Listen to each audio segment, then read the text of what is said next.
Hazrat Maryam was a pious and pure woman whose name is mentioned in an entire surah of the Holy Quran. The Quran describes in detail her birth, upbringing, care, and the birth of Jesus Christ, so that people may not doubt Allah's love and power.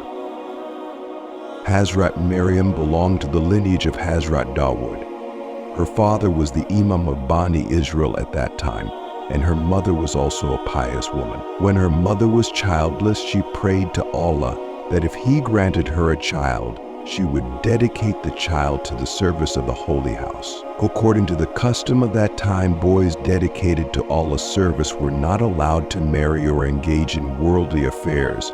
They were to devote themselves entirely to worship and the service of the worship place.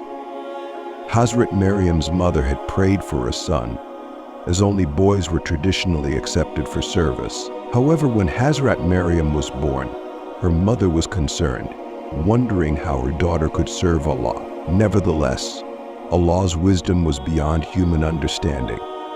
Allah's plan for Maryam was to make her the mother of a blessed and glorious son, a prophet born without a father. After Hazrat Maryam was born and finished breastfeeding, her mother took her to the Holy House to fulfill her vow. However, there was a dispute among the people there because everyone wanted the honor of raising her. It was decided that the people would cast their pens, which they used to write the Torah, into the water. Whoever's pen flowed against the current would be given the responsibility of Hazrat Maryam's care. Hazrat Zachariah's pen flowed backward, and since his wife was Maryam's aunt, it was decided that he would take care of her. Hazrat Maryam was given a room in the Holy House, where she spent her time worshipping Allah day and night. Only Hazrat Zachariah was allowed to visit her.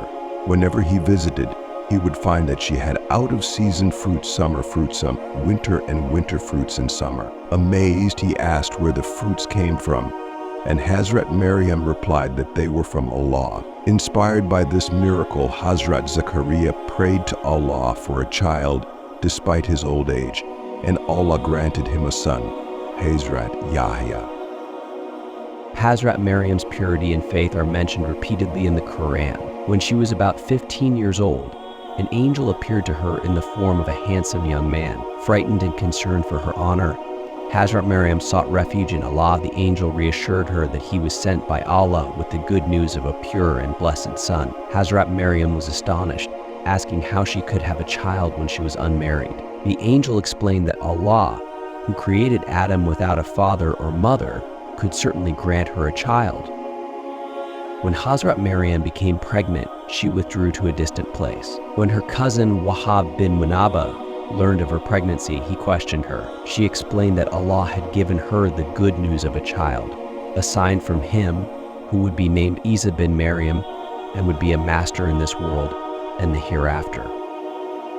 As Hazrat Maryam's pregnancy became known among Bani Israel, people began to gossip and accuse her. She isolated herself from them. When the pain of childbirth came, she sat under a tree, feeling distressed and praying that she had died before this time. In her moment of despair, Allah provided a stream of water near her feet and told her to drink from it and eat dates for strength. She was also told to remain silent and not speak to anyone about the child, as a form of fasting. When Hazrat Maryam returned to her people with her newborn son, they were shocked and began accusing her. In response, Hazrat Maryam pointed to the child, and they questioned how a baby could speak. At that moment, Hazrat Isa Jesus miraculously spoke, saying, "I am a servant of Allah. He has given me a book and made me a prophet. He has blessed me wherever I am and has enjoined upon me prayer and charity as long as I live. He has made me dutiful to my mother and has not made me arrogant or unblessed. Peace be upon me the day I was born, the day I die, and the day I will be raised alive." There are many other stories from Israeli traditions about the life of Jesus, including one in the Bible narrated by Hazrat Wahab bin Munabba. On the night of Jesus' birth, the king of Persia saw a bright star in the sky. When he inquired, he was told it signified the birth of a great figure in Syria.